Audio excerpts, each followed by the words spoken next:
बिस्मिल्लाहिर्रहमानिर्रहीम अस्सलामु अलैकुम। आईकॉम पार्ट 2 के स्टूडेंट्स को अकाउंटिंग की ऑनलाइन क्लास में खुशामदीद।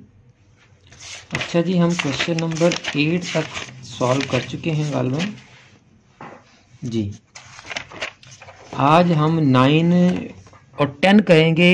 अब 9 और 10 दोनों हम पहले रीड कर लेते हैं, फिर इस दोनों क्वेश्चन में से जो वाला क्वेश्चन आप कहेंगे वो क्वेश्चन मैं आपको सॉल्व करवा दूंगा। पहले दोनों क्वेश्चन रीड कर लेते हैं जी हम। From the following prepare an income expenditure account for the year ended 31 March 2005 and a balance sheet for the same date.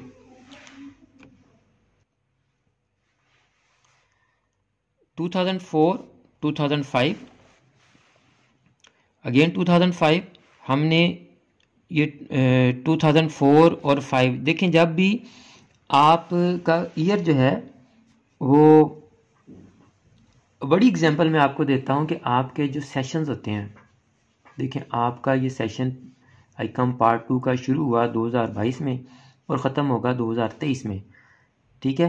तो इसीलिए आपके सेशन के साथ या आपके जो एग्जामिनेशंस की डेट शीट वगैरह आती है या रोल नंबर स्लिप वगैरह आती है, तो आपने वहाँ देखा होगा 2022-23 दो ईयर्स लिखे होते हैं। तो इसलिए जब कोई आपका अकाउंटिंग ईयर या फाइनेंशियल ईयर एक ईयर में शुरू हो और दूसरे ईयर में ख़त्म हो, तो फिर वहाँ दो डेट्स भी आती हैं जी। तो ये 2004 के उसने बैलेंसेस दिए हैं। अप्रैल 1 यानी 2004 के अप्रैल में हम स्टार्ट किया हमने और 2005 के मार्च तक गए हैं। तो ये इसी अकाउंटिंग ईयर के जो है वो स्टार्टिंग बैलेंस है। अब मार्च 2005 सब्सक्रिप्शन यानी इस हमारे जो अकाउंटिंग ईयर है उसकी लास्ट डेट। सब्सक्रिप्शन 3000 की इंक्लूड ₹200 फॉर 2005 एंड 6। अब देखें अगेन उसने 2 ईयर यूज़ किए हैं, 5 एंड 6।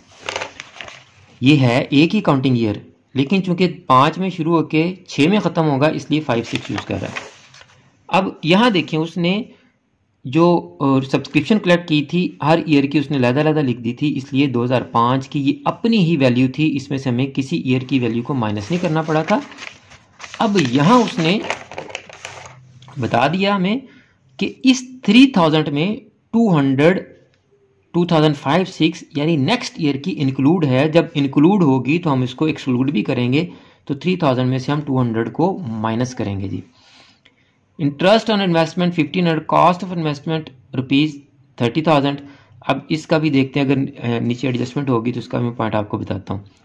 बैंक इंटरेस्ट यानी कि हमने बैंक में कुछ पैसे जमा करवाए हुए हैं, वहाँ से भी आपको कुछ अमाउंट जो है वो इंटरेस्ट की सूरत में रिसीव हुई है। सेल ऑफ स्कूटर, अब आपका ये वेरी फर्स्ट पॉइंट जो आपका सेकंड क्वेश्चन में था गालिबन, सेल ऑफ फर्नीचर।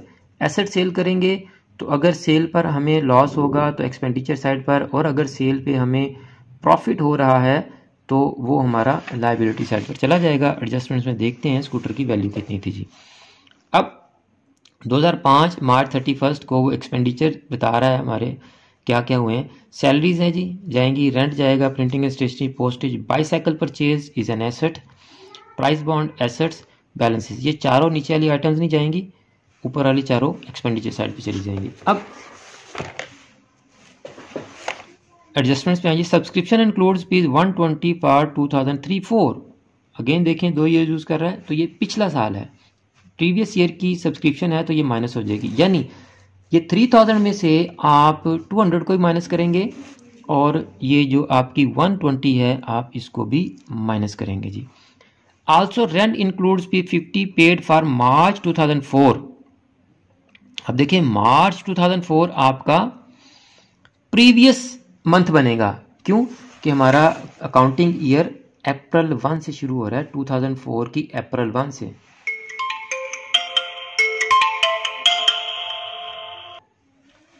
अच्छा जी, also rent includes P50 paid for March 2004। तो मैं बता रहा था कि हमारा जो काउंटिंग ईयर है वो अप्रैल 2004 से स्टार्ट हुआ है, तो मार्च 2004 प्रीवियस अकाउंटिंग ईयर का मंथ है, तो ये प्रीवियस ईयर के जो हैं वो रेंट के जो 50 रुपीज़ हैं, तो ये रेंट में से हम क्या कर देंगे, माइनस कर देंगे प्रीवियस ईयर की एडजस्टमेंट। अच्छा जी, subscription amounting to rupees 150 have still to be collected for the year 2004-5। 4-5 हमारा करंट ईयर है, 3-4 प्रीवियस ईयर है और 5-6 नेक्स्ट ईयर है जी। तो ये करंट ईयर के हैं, तो ये आप 150 जो है वो ऐड करेंगे तो सब्सक्रिप्शन में आपकी 3 कैलकुलेशंस होंगी। ये 200 भी माइनस होगा, ये आपका 120 माइनस होगा और ये 150 ऐड होगा जी। Rent for March 2005 has still to be paid. अब मार्च 2005 का रेंट अभी पे करने वाला है, तो मार्च का मंथ जो है वो इसी अकाउंटिंग ईयर में आ रहा है, तो ये हमारा इस साल का आउटस्टैंडिंग एक्सपेंस है, तो ये ऐड हो जाएगा। अब यहां पर एक और बात भी आ गई जी, यहां उसने बताया कि जी also rent include 50 paid for March 2004। यहां उसने अमाउंट कोई नहीं बताई। Rent for March 2005 has still to be paid, तो वही अमाउंट हम मार्च की ले लेंगे जो 2004 की थी। 50 यहां थी मार्च 2004 में, तो यहां भी हम 50 ही कंसीडर करके 50 को जो है वो ऐड कर लेंगे, क्योंकि इस साल की आउटस्टैंडिंग है ये हमारी amount. And ₹25 are outstanding against a stationery, और जो आपकी स्टेशनरी है वो 2005 की आउटस्टैंडिंग है, तो स्टेशनरी का हमें दिया हुआ जी, स्टेशनरी बिल प्रिंटिंग का स्टेशनरी दिया हुआ उसने जी 145, तो हम 145 स्टेशनरी में ऐड कर देंगे 25। The book value of scooter was ₹320। अब बुक वैल्यू उसने दे दी स्कूटर की 320, हमने सेल कितने में किया 250 में, तो आपको जो है वो 70 रुपीज़ का लॉस हो गया जी। तो loss on sale of scooter आप एक्सपेंडिचर साइड पर 70 रुपीज़ लिख देंगे। प्रॉब्लम 9 की मैं क्विकली आपको एक ओवरव्यू दे देता हूँ।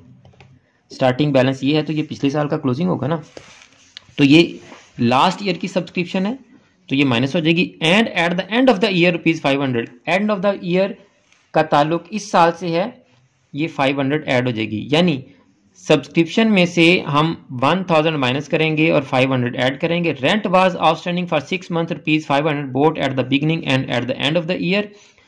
रेंट में हम 500 ऐड भी करेंगे और 500 लेस भी करेंगे। प्रीवियस ईयर वाला लेस और इस ईयर वाला करंट ईयर वाला ऐड करेंगे। Capitalize interest fee and life membership fee बता गया जी, तो इंटरेस्ट फी और लाइफ मेंबरशिप फी जो है वो हमारी कैपिटलाइज होंगी, तो इनकम साइड पर नहीं जाएंगी। तो इनकम साइड पर ये 4 आइटम्स ही हमारी जाएंगी, subscription, donation, interest on investment, receipt from lecture से। नेक्स्ट है जी डेप्रिसिएशन ₹300 और फर्नीचर उसने कैलकुलेट करके दे दी हमें। No need to calculate depreciation, क्योंकि अगर परसेंटेज दी होती तो फिर हम कैलकुलेट करते, तो 300 आपका एक्सपेंडिचर साइड पे आ जाएगा। एंड ₹100 ऑन बुक्स, उसकी बुक्स की डेप्रिसिएशन भी उसने दे दी। Interest on fixed deposit was not yet received, अगर इसने ये ना भी यहां बताया होता तो फिर भी हमें इसे कैलकुलेट करना चाहिए, लाजमी करेंगे। अगर ना भी बताया हो एडजस्टमेंट में कि अभी रिसीव करने वाला रहता है, क्योंकि ये हिडन इन्वेस्टमेंट होती है, ये उसने बताई होती है। तो अब इंटरेस्ट ऑन इन्वेस्टमेंट है, तो इसने यहाँ इंटरेस्ट ऑन फिक्स्ड डिपॉजिट किया है, तो हम इसका एक अलहदा से अकाउंट बनाकर तो उसमें भी लिख सकते हैं। और आपका जो फिक्स्ड डिपॉजिट होता है वो इन्वेस्टमेंट ही होती है, तो इसमें हम ऐड भी कर सकते हैं। ठीक है जी, अगर अलहदा लिख दें तो ज़्यादा बेहतर है, क्योंकि उसने इन्वेस्टमेंट आपको अलहदा से दी है और फिक्स्ड डिपॉजिट आपको अलहदा से दिए हैं। तो इंटरेस्ट ऑन इन्वेस्टमेंट, ये इन्वेस्टमेंट का इंटरेस्ट, और हम एक और नया अकाउंट बना लेंगे इंटरेस्ट ऑन फिक्स्ड डिपॉजिट, और उसका जो भी कैलकुलेशन की थी हमने 500 वाला बनाया था वो हम इनकम साइड पर लिख देंगे। You are required to prepare income and expenditure account for the year ending 31 December 2005 and a balance sheet as on that date. अब आप मुझे बताएं जी, क्वेश्चन नंबर 9 में आपको सॉल्व कर दूं या 10 कर दूं? कर लेंगे जी, दोनों कर लेंगे आप इंशाल्लाह सर। मुस्तफ़ा आप? जी सर, हो जाएंगे। लें जी, ठीक हो गया बेटा जी, फिर आप इनको कर लीजिएगा। अभी मीटिंग एंड करके तो नई मीटिंग शुरू करेंगे हम इंशाल्लाह पार्ट 1 के लिए। ओके सर, अल्लाह अल्लाह हाफिज़। तो स्टूडेंट्स जो लेक्चर देख रहे हैं यूट्यूब पर या फेसबुक पर, मेरे स्टूडेंट्स ने तो कह दिया है कि वो इन दोनों क्वेश्चन को, क्वेश्चन नंबर 9 को और क्वेश्चन नंबर 10 को खुद ही अटैम्प्ट कर लेंगे। आप भी इन क्वेश्चंस को अपने तौर पर अटैम्प्ट करें। जो भी इसमें ट्रीटमेंट करनी है, एडजस्टमेंट्स करनी है, मैंने सारी आपको बता दी हैं। अगर कुछ समझ नहीं आ रहा तो लेक्चर को रिपीट करके देखें, और अगर आपको फिर भी समझ नहीं आ रहा तो आप हमें कमेंट्स कर दें या व्हाट्सएप कर दें। हम आपको उस क्वेश्चन का, जो क्वेश्चन आपको समझ नहीं आ रहा, सॉल्यूशन सेंड कर देंगे। मेरी दुआ है कि आप तमाम स्टूडेंट्स इंतहाई अच्छे नंबरों से इम्तिहानात में कामयाबी हासिल करें। मुझे भी अपनी दुआ में याद रखा करें। जज़ाकल्लाह।